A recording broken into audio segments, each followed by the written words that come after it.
Hello my dear students, welcome to your master chem channel. कैसे हैं प्यारे बच्चों? Very good. आज मैं Amla Shankar Yadav master chem channel की तरफ से क्लास 12 के बच्चों के लिए केमिकल काइनेटिक्स चैप्टर से वीडियो लेके आए हैं प्यारे बच्चों। आज के वीडियो में effect of catalyst on the rate of reaction. प्यारे बच्चों, किसी भी रिएक्शन में कैटलिस्ट मिला देने पर रिएक्शन का रेट बढ़ जाता है, लेकिन कैटलिस्ट स्वयं केमिकल रिएक्शन में पार्टिसिपेट नहीं करता, सिर्फ केमिकल रिएक्शन को बढ़ा देता है और फिर लास्ट में वो अलग हो जाता है, रीजनरेट होकर अलग हो जाता है। ये है कैटलिस्ट। तो यूँ कहिए कि कैटलिस्ट एक तरह से एक्टिवेशन एनर्जी को लोअर कर देता है। जब कैटलिस्ट है तो एक्टिवेशन एनर्जी की उतनी ज़रूरत नहीं पड़ती है ना। और ढेर सारी बातें हैं जो कि बोर्ड एग्जामिनेशन में भी घुमा फिरा के पूछा गया है। Effect of catalyst on rate of reaction, और इसी से कोरिलेटेड है प्यारे बच्चों एक्टिवेशन एनर्जी। यहाँ भी एक्टिवेशन एनर्जी रहेगा कि जब कैटलिस्ट मिलाएंगे तो एक्टिवेशन एनर्जी पर क्या फर्क पड़ेगा। एक्टिवेशन एनर्जी लोअर हो जाएगा, कम हो जाएगा, है ना। तो इसके बारे में ढेर सारे फैक्ट्स हैं और इसको हम देखते हैं। कुछ एग्जाम्पल भी है प्यारे बच्चों, देखते हैं। हाँ प्यारे बच्चों, effect of catalyst on the rate of reaction. Rate of reaction पर कैटलिस्ट का क्या इफेक्ट है, पहले पॉइंट वाइज आप देखिए और नोट करते जाइए अपनी कॉपी में। A catalyst is a substance which increase the speed of reaction. Catalyst reaction के स्पीड को बढ़ा देता है without itself undergoing in any chemical change. यानी कैटलिस्ट किसी प्रकार के केमिकल रिएक्शन में पार्टिसिपेट नहीं करता, केमिकली चेंज नहीं होता।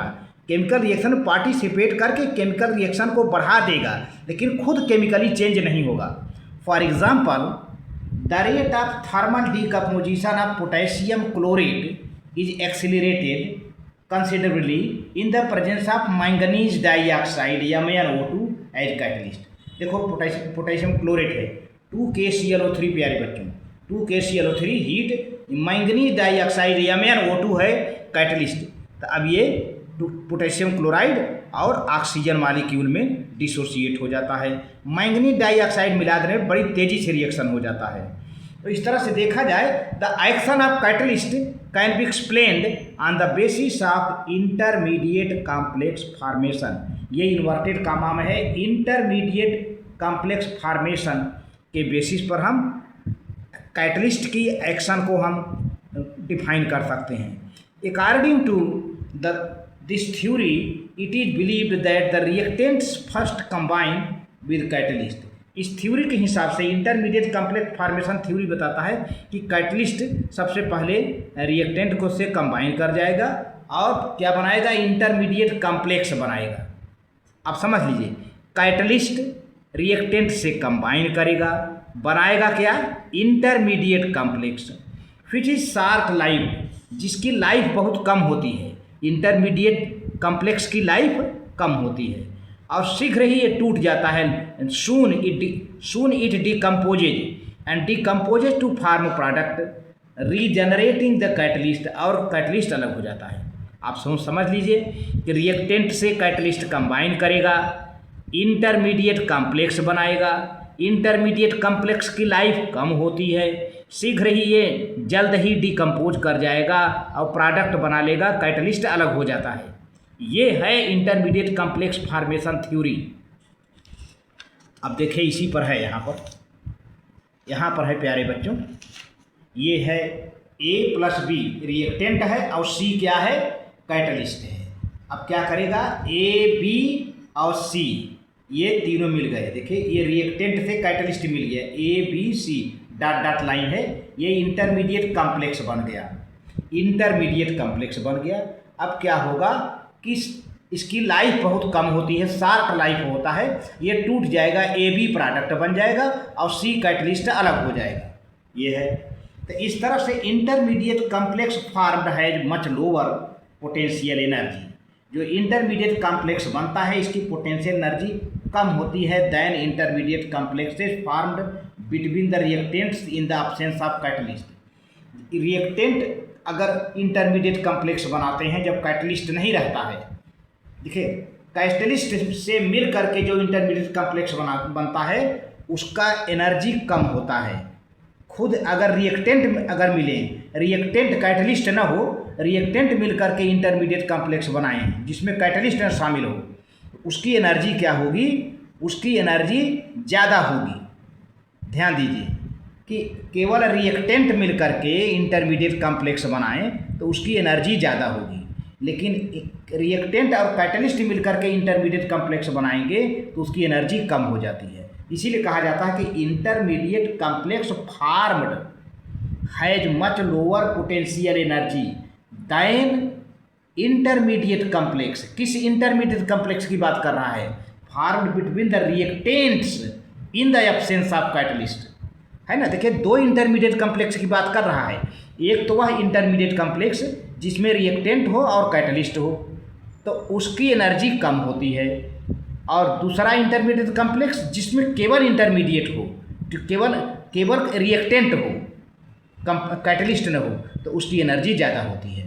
तो प्यारे बच्चों यहाँ पर एक देखिए ग्राफ बना हुआ है, ये रिएक्शन कोऑर्डिनेट है, पोटेंशियल एनर्जी है, एक्टिवेशन एनर्जी विदाउट कैटलिस्ट। देखिए यहाँ से यहाँ तक जो है, यहाँ पर देखिए ये रिएक्टेंट है और ये देखिए ये बनता है यहाँ तक, ये जो कर्व है ये है एक्टिवेशन एनर्जी विदाउट कैटलिस्ट। इसमें कैटलिस्ट शामिल नहीं है, जो ये ग्राफ में चल रहा हूँ लेकर के, इसमें कैटलिस्ट शामिल नहीं है। देखिए यहाँ से है लिखा हुआ है एक्टिवेशन एनर्जी विदाउट कैटलिस्ट। अब कैटलिस्ट मिला देते हैं तो ये क्या हो गया, ई ए। अब एक्टिवेशन एनर्जी ई ए घट गया है, अब आके कर्व देखिए डॉट डॉट ये इतना ही पर रह गया, अब आके यहाँ मिल गया, है ना। तो ये रिएक्शन पाथ विद कैटलिस्ट, अब ये reaction path without catalyst, activation energy with catalyst. देखिए ये एक्टिवेशन एनर्जी कैसी है, कैटलिस्ट वाली है, ये एक्टिवेशन एनर्जी विदाउट कैटलिस्ट की है। यहाँ से यहाँ तक एक्टिवेशन एनर्जी विद कैटलिस्ट है। ये वाला कर्व क्या है, रिएक्शन विदाउट कैटलिस्ट है, और ये वाला कर्व क्या है, रिएक्शन विद कैटलिस्ट है। इस तरह से delta H amount energy release होती है और प्रोडक्ट बन जाता है। ये है प्यारे बच्चों। आप देखिए आपके पास दो कर्व है, एक मोटा कर्व एक डॉटेड कर्व। जो मोटा वाला कर्व है ये बताता है एक्टिवेशन एनर्जी। देखिए बहुत ज़्यादा एक्टिवेशन एनर्जी है क्योंकि इसमें कैटलिस्ट शामिल नहीं है, लेकिन ये जो डॉट डॉट यहाँ पे आके मुड़ जाता है, इसकी एक्टिवेशन एनर्जी घट गई। इसीलिए कहा गया है ये जो है ये activation energy with catalyst, activation energy without catalyst. और ये जो रिएक्शन है, रिएक्शन पाथ विदाउट कैटलिस्ट, ये रिएक्शन का जो पाथ है विदाउट कैटलिस्ट का है। अब ये डॉटेड वाला क्या है, रिएक्शन पाथ विद कैटलिस्ट। तो इस तरह से effect of catalyst on the activation energy. क्या हुआ effect of catalyst on the activation energy पर, एक्टिवेशन एनर्जी पर कैटलिस्ट का इफेक्ट क्या हुआ प्यारे बच्चों, एक्टिवेशन एनर्जी घट गई। देखिए यहाँ से यहाँ तक कि एक्टिवेशन एनर्जी बहुत ज़्यादा था, जब कैटलिस्ट मिला दिया तो इतना ही रह गया, है ना। इस तरह से है, ये बहुत इंपॉर्टेंट है, ग्राफ को समझ लेना। Thus, presence of catalyst lowers the potential energy barrier and the reaction follows a new alternate pathway which requires less activation energy. इस तरह से जब कैटलिस्ट हम मिला देते हैं तो एक्टिवेशन एनर्जी कम हो जाती है।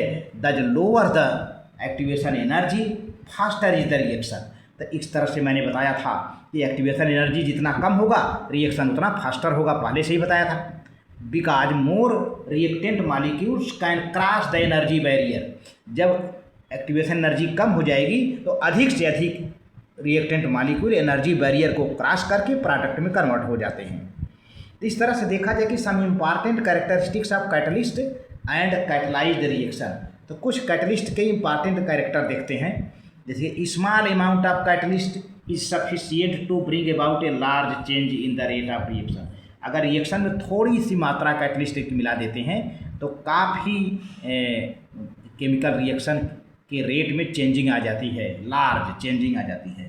A catalyst can not initiate the reaction. Catalyst reaction को इनिशिएट नहीं करता है, तब क्या करता है, इट कैन ओनली एक्सिलरेट। यह रिएक्शन को बढ़ा देता है, द रेट ऑफ रिएक्शन को बढ़ा देता है। In other words it catalyses the spontaneous reaction. Catalyst spontaneous reaction को और बढ़ा देता है, लेकिन it does not catalyse the non spontaneous reaction. जो नॉन स्पॉन्टेनियस रिएक्शन है उसको कैटलिस्ट कैटलाइज नहीं करता है। तब कैटलिस्ट किसको कैटलाइज करता है? केवल स्पॉन्टेनियस रिएक्शन को।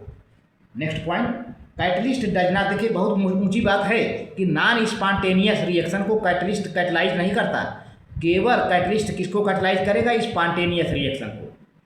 ये भी नोट कर लीजिए, catalyst does not alter the enthalpy change delta H of the reaction.